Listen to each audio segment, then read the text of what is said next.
Well, today is the last Sunday before we move into the season of Lent. In Western Christianity, Lent has provided a season before the festival of Easter for attending to our spiritual growth. And in some days, the idea was to mirror the 40 days that Jesus spent fasting in the desert and dealing with his temptations. So Lent is 40 days before Easter. Well, except in the tradition, Sundays don't count as part of the 40. They are reminders of Easter. So in the fasting tradition, you broke the fast with a feast day each Sunday. So that makes Lent 46 days, beginning always on a Wednesday. So this coming Wednesday is when Lent begins. It's known as Ash Wednesday, because of the tradition of placing ashes on the forehead, with words to remind us of our humanness, our humility, our connection to the earth. As we say in many cemeteries, earth to earth, ashes to ashes, dust to dust. We are of the earth, and to the earth we shall return. And as Beth noted here already earlier, here at Trinity this week, the sanctuary is going to be open all day from 9 a.m. till 9 p.m.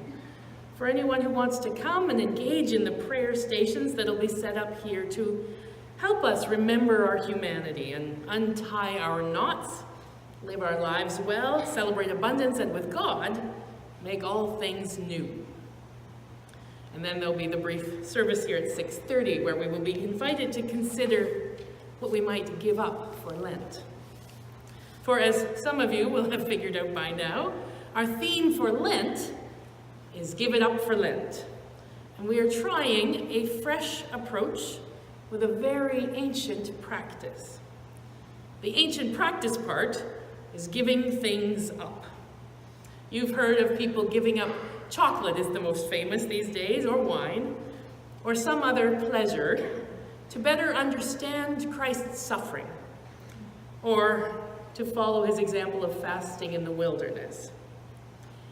But I must confess that I've never been quite sure how giving up chocolate or even meat offered much spiritual growth, although there certainly can be a gift in taking on a spiritual discipline of any kind. But still, Beth and I are kind of hoping instead that you might join us as we look at some of the things that might be getting in the way of experiencing the kind of life God wants for us, and then give those up.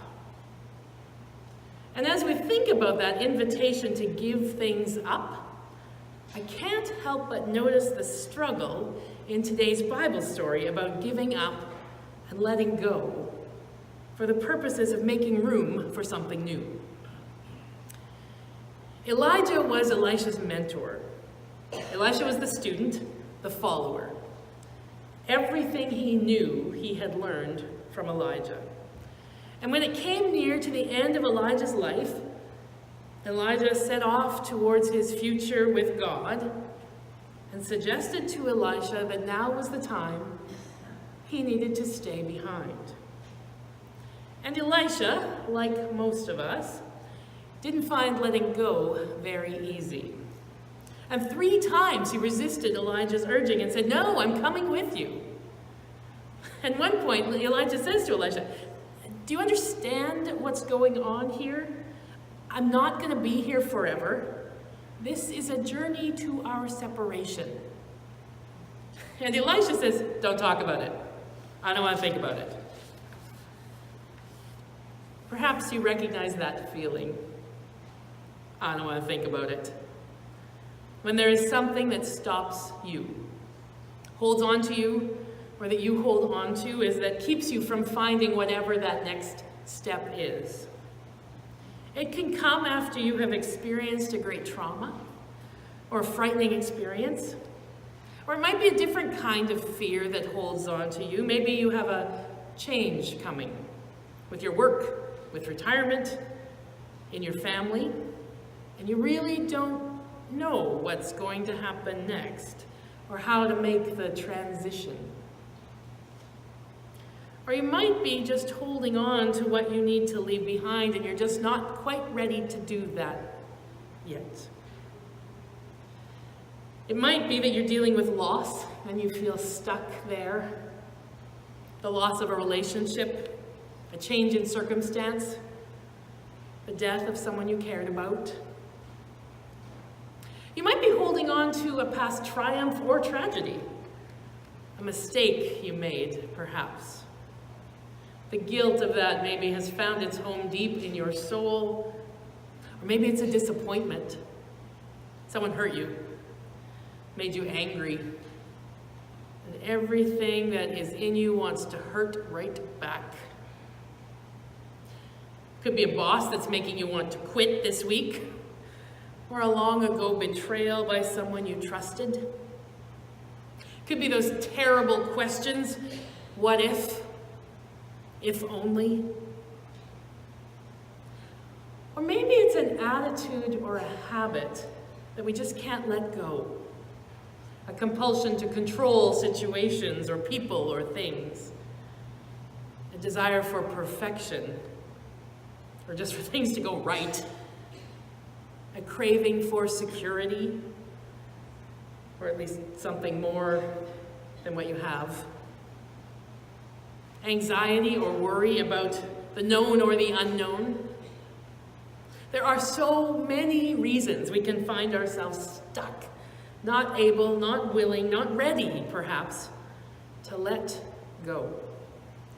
And then we experience the consequences of that to our living. We know that when we carry hurts and grudges and resentments and guilt and grief, any unresolved issues from the past, and fail to let go of them, we contaminate our present relationships with them. The American preacher Cecil Osborne once said, "Every unshed tear and unresolved negative emotion is a prism through which all of life's hurts are distorted." But if we can let go, possibilities open up before us. Sometime after Elijah was gone, Elisha dried his eyes, picked up Elijah's mantle, and began a new journey. The torch had been passed. And while he would not be the same as Elijah, he could carry what he had received and he could find his own way. Something new could emerge. As I've been thinking about our Lenten invitation to give it up, I imagine that if we could embrace this opportunity, there could be room for new things to emerge. If we think for a minute about some of the themes that we plan to explore this Lent, next week, Beth will be reflecting on her experience of giving up control. And could it be that when she lets go of the responsibility of being in charge of the world, or her world anyway, that there is room for things to unfold more naturally, perhaps in their own time, or God's time, or no time at all. And when we let go of control, sometimes things don't happen as we wish, and maybe that's okay. Maybe we learn something. Maybe we discover how important we think something actually is or isn't. One week we're going to think about what would happen if we gave up enemies. If we give up having enemies in our lives, I wonder if we will discover that there is room for a different kind of forgiveness, for grace, for new kinds of relationships that we never would have thought were even possible. What if we gave up comparing ourselves to others? Could it be that if we were freed from the idea that we must be either better or worse than, we could just appreciate who we actually are? What if we give up making excuses? Could there be freedom from guilt and worry about what we're not doing? Could we be grateful for the release of procrastination from our lives? Well, when Elisha is able to stop holding on so tightly, when he lets go enough that he can move forward, the first thing he does is that he crosses the river again, on his own this time. What do you know? And then he returns to Jericho, and he helps the people with a water purification project so that they can actually have safe water to drink. Doesn't sound like a showy sort of miracle, but it is incredibly life-giving. And then the Bible goes on to share many stories of how Elisha offered the care of God in his own way by feeding hungry people, helping people find healing, leading people to new paths of peace and compassion.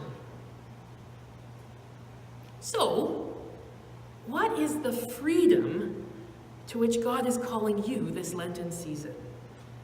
Consider what you need to release, even if it might be a little bit hard. Consider what is blocking you or enslaving you so that you cannot see or hear or attend to or follow where Christ is leading.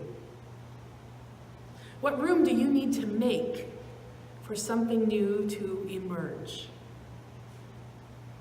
As we move into this new February week, can you, how will you give it up?